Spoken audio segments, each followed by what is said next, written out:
Hi friends, Mahanadi சீரியலில் இன்றைக்கி நாளைக்கான எபிசோடு பார்க்கலாம். புதுசாக பார்க்குறவங்கள அந்த சப்ஸ்கிரைப் பண்ணிக்கோங்க, லைக்கு ஹைப்பு கொடுத்து விடுங்க. வாங்க வீடியோக்குள்ளே போகலாம். நேற்றுக்கு எபிசோடு எதில் முடிச்சிருப்பாங்கன்றது பார்த்தீங்கன்னா, விஜய் வந்து காவேரியை நான் அவங்கள ஒரு இடத்துக்கு கூட்டிகிட்டு போகிறேன், அந்த இடம் வந்து ரொம்பவே சர்ப்ரைஸ், உங்களுக்கு அந்த இடத்துக்கு போனால் கண்டிப்பாக பிடிக்கும் அப்படின்ற மாதிரி தான் வந்து சொல்லுவாங்க. எந்த இடம் அப்படின்னு சொல்லிட்டு காவேரி கேட்டதுக்கு அது சஸ்பென்ஸ் அப்படின்னு சொல்லிட்டு இவர் கொண்டு வந்து விட்டுட்டு போவார். அடுத்த நாள் வந்து பார்த்திங்கன்னா காவேரி வந்து வீட்டில் சொல்லிட்டு வர மாட்டாங்க. இந்த மாதிரி ஃப்ரெண்டோட கல்யாணத்துக்கு போகணும் அப்படின்ற மாதிரி தான் வந்து சொல்லிட்டு இருப்பாங்க. ஆனால் விஜய் வந்து சாரதா கங்கா கிட்டலாம் வந்து நான் தான் கூட்டிகிட்டு போகிறேன்றது அவர் வந்து சொல்லிடுவார். இவன் நம்மக்கிட்ட எப்படி பொய் சொல்கிறா பாருடி அப்படின்னு சொல்லிட்டு சாரதா வந்து கங்கா கிட்ட சொல்லின்னு இருப்பாங்க. உடனே வந்து விஜய் வந்து அந்த பக்கமாக வருவார், வீட்டுக்கு பக்கம் வந்து காவேரி கூட்டின்னு போகிறதுக்கு தான் வருவார். அவங்களுக்கு மற்றவங்களுக்கு எல்லாருக்குமே தெரியும். உடனே நான் சும்மா இந்த வழியாக வந்தேன், நான் அப்படியே பார்த்துட்டு போகலான்னு வந்தேன் அப்படின்ற மாதிரி தான் வந்து விஜய் வந்து பேசுவார். சரி நீங்கள் அந்த பக்கம் தானே போகிறீங்க, நான் வேணால் உங்கள் கூட கார்லேயே வந்துட்டோமா அப்படின்ற மாதிரி தான் வந்து காவேரி வந்து கேட்பாங்க.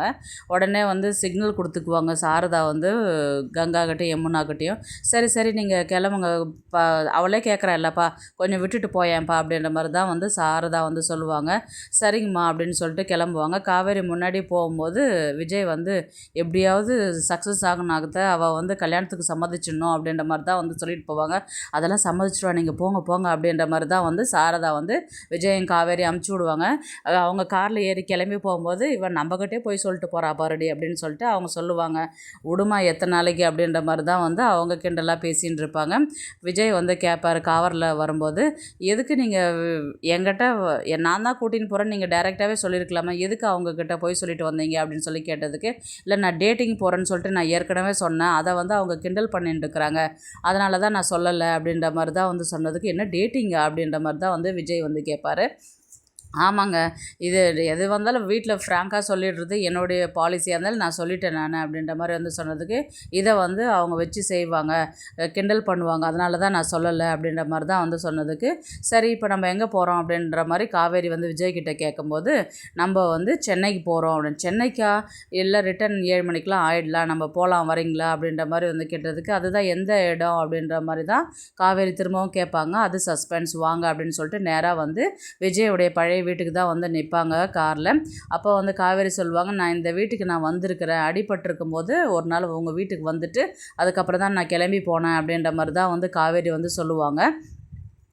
அதுக்கப்புறம் சரி வாங்க உள்ளார போகலாம் அப்படின்னு சொல்லிட்டு ஒவ்வொரு ரூமாக திறந்து பார்த்துட்டு அவர் வந்து ஃபுல்லாக எக்ஸ்பிளைன் பண்ணிட்டு இருப்பார். அதுக்கப்புறம் எல்லாத்தையுமே இவங்களுக்கு வந்து அந்த அந்த ஞாபகங்கள் வந்து ஃபஸ்ட்டு மங்கலாக வர மாதிரி வரும், அதுக்கப்புறம் கிளியராக ஆகும். நான் என்னவோ உங்ககிட்ட இங்கே பழகின மாதிரி, உங்ககிட்ட நான் இங்கே இருந்த மாதிரி, உங்ககிட்ட வாழ்ந்த மாதிரி எனக்கு ஒரு ஃபீல் ஆகுது, எனக்கு இங்கே இருக்கவே பிடிக்கல, எனக்கு தலை சுற்றுது, தலையெல்லாம் பயங்கரமாக வலிக்குது, எனக்கு ஒரே குழப்பமாக இருக்குது, நான் எப்படி உங்கள் கூட வாழ்ந்திருப்பேன், இப்போ நான் உங்கள் வீட்டுக்கு வந்திருக்குன்னா உங்களுக்கு தானே அந்த ஞாபகம்லாம் வரணும், எனக்கு ஏன் அந்த ஞாபகம் வருது அப்படின்ற மாதிரி என்னும்போது விஜய்க்கு வந்து ரொம்பவே சந்தோஷமாக ஆகும்.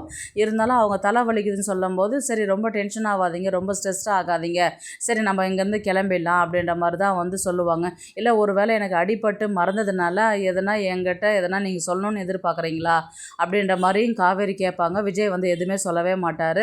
அதெல்லாம் ஒன்றும் இல்லைங்க, நம்ம என்ன டாக்டரை பார்க்க போகலாமா அப்படின்ற மாதிரி வந்து கேட்டதுக்கு, அதெல்லாம் ஒன்றும் வேண்டாங்க, நம்ம இங்கேருந்து முதல்ல கிளம்பிடலாம் அப்படின்னு சொல்லிட்டு காவேரி வந்து சொல்லுவாங்க விஜய்கிட்ட.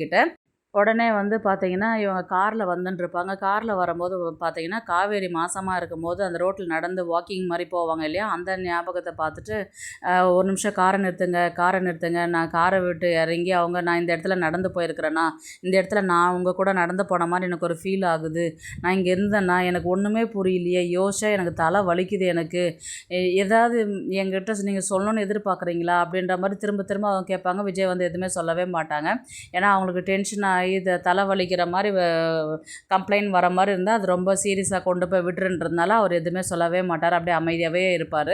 அதுக்கப்புறம் சரி உங்களுக்கு நார்மலாக இருக்கிறீங்களா, வீட்டுக்கு கிளம்பலாமலாம் அப்படின்ற மாதிரி கேட்டதுக்கு, போகலாம் அப்படின்ற மாதிரி சொல்லுவாங்க. போகும்போது வந்து பார்த்திங்கன்னா அந்த இது இருக்கும் இல்லைங்களா, அவர் எதனா இளநீர் குடிக்கிறீங்களா இல்லை ஹாஸ்பிட்டலுக்கு எதனா போகலாமான்னு சொல்லிட்டு கேட்டுக்கும்போது அதெல்லாம் ஒன்றும் வேணாங்க, வீட்டுக்கே போகலாம் அப்படின்னும் போது வீட்டுக்கு போகும்போது பார்த்திங்கன்னா டைம் ஆகிடும். ஒரு பெட்டி கடையில் இறங்கி சாப்பிடுவாங்க.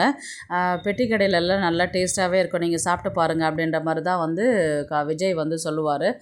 காவேரி வந்து என்ன சொல்லுவாங்கன்னா, இங்கெல்லாம் நான் நிறைய சாப்பிட்ருக்குறேங்க, எப்போவுமே வந்து ஹோட்டலை விட பெட்டி கடையில் தான் வந்து டேஸ்ட்டு நல்லாயிருக்கும் அப்படின்ற மாதிரி வந்து காவேரி சொல்லுவாங்க. நிறைய விஷயங்களை தெரிஞ்சு வச்சுருக்குறீங்களா நீங்கள் அப்படின்ற மாதிரி தான் விஜய் வந்து சொல்லுவார்.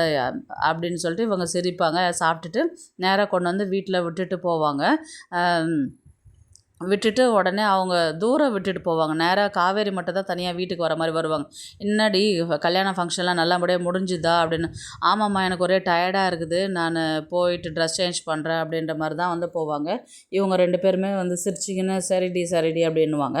அதுக்கப்புறம் நிவின் வந்து தூரத்தில் இருந்து கால் பண்ணுவார் விஜய்க்கு. விஜய் வந்து நிவினுக்கு கால் பண்ணுவார்.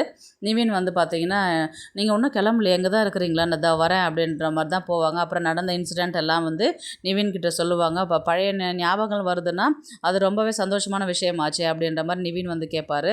இருந்தாலும் ப்ரோ, அவருக்கு வந்து தலைவலிக்குது, ரொம்ப ஸ்ட்ரெஸ் ஆகிறா, ரொம்ப கஷ்டப்பட்டா பாவம், என்னால் அவள் கஷ்டப்படுறது பார்க்கவே முடியல அப்படின்ற மாதிரி தான் வந்து பேசிகிட்டு இருக்கும்போது காவேரி வந்து ஜன்னல் வழியாக எட்டி பார்ப்பாங்க. இன்னும் இவர் போலியா, இங்கேருந்து நிவின் கிட்ட பேசிகிட்டு இருக்கிறாரு அப்படின்னு சொல்லிட்டு என்ன பேசுகிறாங்கன்னு சொல்லிட்டு கிட்ட போய் ஒட்டு கேட்பாங்க. அதில் வந்து அவங்க வந்து ரொம்பவே தலைவலியில் ரொம்ப ஸ்ட்ரெஸ்ஸாக ரொம்ப ஃபீல் பண்ணாங்க. எதனா முடியலன்னா சொல்லுங்கள், ஹாஸ்பிட்டலுக்கு கூட்டின்னு போங்க, அவங்க உங்ககிட்ட சொல்ல மாட்டாங்க. நான் வந்து நீங்கள் அவங்கக்கிட்ட வீட்டில் யார்கிட்டையும் சொல்ல வேணாம், நீங்கள் முடியலன்னா நீங்கள் ஹாஸ்பிட்டலுக்கு கூட்டின்னு போங்க அப்படின்ற மாதிரி தான் வந்து அவங்க சொல்லியிருப்பாங்க. அதுக்கு என்னங்க, நான் கூட்டிகிட்டு போகிறேன், பரவாயில்லையே, இவர் நம்ம மேலே ரொம்ப கேரிங்காக தான் இருக்கிறாரு அப்படின்ற மாதிரி தான் வந்து சொல்லுவாங்க. ஆனால் லாஸ்ட்டாக விஜய் வந்து நாளைக்கு நல்ல பதிலாக சொல்லுவீங்கன்னுட்டு நான் எதிர்பார்க்குறேன் அப்படின்னு சொல்லிட்டு அவர் வந்து சொல்லிவிட்டு அங்கேருந்து விட்டுட்டு போவார். கண்டிப்பாக நல்ல பதில் தான் சொல்லுவேன் அப்படின்ற மாதிரி தான் இவங்க கிளம்பி வீட்டுக்கு வர மாதிரி தான் காமிப்பாங்க. அதுக்கப்புறம் நாளைக்கு வந்து பார்த்திங்கன்னா இவங்க கல்யாணத்துக்கு ஓகே அப்படின்ற மாதிரி தான் வந்து சொல்லுவாங்க. ஃபஸ்ட்டு ஈவினிங் வந்து ஹல்தி ஃபங்க்ஷன் மாதிரி தான் வைப்பாங்க. அதில் வந்து பார்த்திங்கன்னா குமரன் வந்து என்ட்ரி ஆகிற மாதிரி தான் இருக்கும். அதுக்கப்புறம் வந்து பார்த்திங்கன்னா எல்லா ரிலேஷன்ஸுமே வந்து ஜாலியாக விளையாடிக்கிட்டு என்ஜாய் பண்ணிக்கிட்டு, அது வந்து கல்யாணம் வந்து பார்த்திங்கன்னா விஜய் வீட்டில் வைக்கிற மாதிரி தான் இருக்கும். விஜய் வீட்டில் எல்லாம் வந்து பார்த்திங்கன்னா நல்லா அலங்காரம் பண்ணிவிட்டு பூவெல்லாம் போட்டுட்டு இவங்க ஃபங்க்ஷன் வந்து அங்கே தான் கொண்டாடுற மாதிரி இருக்கும். அந்த என்ட்ரியில் வந்து குமரன் உள்ள என்ட்ரி ஆகிற மாதிரி தான் இருக்கும். அப்பா அப்படின்னு சொல்லிட்டு பாப்பா ஓடி போயிட்டு குமரனை கட்டி பிடிப்பா. யாரை போய் பிடிக்கிற அப்படின்னு சொல்லிட்டு திரும்பி பார்க்கும்போது இவர் குமரன் வந்து நின்றுருப்பார், பேக்கோடு வந்து இப்போ தான் வந்தேன் அப்படின்ற மாதிரி வந்து நிற்பார். உடனே வந்து சாரதா எல்லாருமே வாங்க மாப்பிள்ள வாங்க அப்படின்ற மாதிரி தான் வந்து அவங்கள உள்ளார கூட்டிகிட்டு போவாங்க. எவ்வளோ நாள் ஆச்சு உங்களை பார்த்து அப்படின்னு. அப்புறம் இவர் விஜய் நவீன்லாம் வந்து ஹாய் ப்ரோ எப்படி இருக்கிறீங்க அப்படின்ற மாதிரி தான் வந்து இவங்க எல்லாருமே போயிட்டு கட்டி பிடிச்சி எப்படி இருக்கிறீங்க அப்படின்ற மாதிரி எல்லாருமே பேசிவிட்டு வாங்க வாங்க உள்ளார வாங்க, நல்ல நேரத்தில் தான் வந்திருக்கிறீங்க வாங்க அப்படின்ற மாதிரி தான் வந்து சொல்லுவாங்க. கடைசியில் ஒரு வழியாக கல்யாணம் பண்ணிட்டீங்க போல் அப்படின்ற மாதிரி தான் வந்து சொன்னதுக்கு, எங்கள் கட்டின பொண்டாட்டிக்கு திரும்பவும் தாலி கட்டத்தில் என்னங்க ஸ்பெஷல் இருக்குது அப்படின்ற மாதிரி தான் வந்து சொல்லுவாங்க. உடனே வந்து குமரன் வந்து அதுதான் நாங்கள் ஸ்பெஷல் அப்படின்ற மாதிரி தான் விஜய்கிட்ட வந்து பேசுகிற மாதிரி தான் இருக்கும். அதுக்கப்புறம் போயிட்டு எல்லாருமே ஜாலியாக என்ஜாய் பண்ணின்னு பாட்டு பாடின்னு டான்ஸ் ஆடிக்கிட்டு எல்லாருமே வந்து ரொம்பவே என்ஜாய் பண்ணிக்கிட்டு இருப்பாங்க. அடுத்த நாள் வந்து கல்யாணம் பண்ணுற மாதிரி தான் வந்து கதையை வந்து கொண்டு போவாங்க. பார்க்கலாம் கதையை வந்து எப்படி எடுத்துகிட்டு போகிறாங்கன்றது. ஆனால் மகாநதி சீரியல் வந்து இந்த வாரத்தோடு முடிஞ்சிரும்னு நான் நினைக்கிறேன். வெள்ளிக்கிழமையெல்லாம் வந்து ஃபினிஷ் போட்டு எண்டிங் கொடுத்துருவாங்க. ஆனால் காவேரிக்கு ஞாபகம் வர வச்சு கல்யாணம் பண்ணால் அது ஒரு நிம்மதியாக இருக்கும். அவங்களுக்கு ஞாபகமே வராத கல்யாணம் பண்ணுறது வந்து பார்த்திங்கன்னா கொஞ்சம் ஒரு டிஸப்பாயின்மெண்ட் மாதிரி தான் இருக்குது. ஏன்னா அப்படியே ஞாபகம் வந்தாலும் பாப்பாக்காக வேணால் கல்யாணம் பண்ணலாம். ஆனால் அவங்களுக்கு ஞாபகம் வர வச்சு கல்யாணம் பண்ணுவாங்களா, இல்லை ஞாபகம் வராதே இருந்துட்டு கல்யாணம் பண்ணுவாங்களான்றது தெரியல. பார்க்கலாம் கதையை எப்படி எடுத்துகிட்டு போகிறாங்கன்றது. இந்த வீடியோ உங்களுக்கு பிடிச்சிருந்தா ப்ளீஸ் லைக் பண்ணுங்கள், ஷேர் பண்ணுங்கள், சப்ஸ்கிரைப் பண்ணுங்கள். தேங்க்ஸ் ஃபார் வாட்சிங். இந்த வீடியோ உங்களுக்கு பிடிச்சிருந்தா ஒரு லைக் போடுங்க, நம்ம சேனலை சப்ஸ்கிரைப் பண்ணுங்க.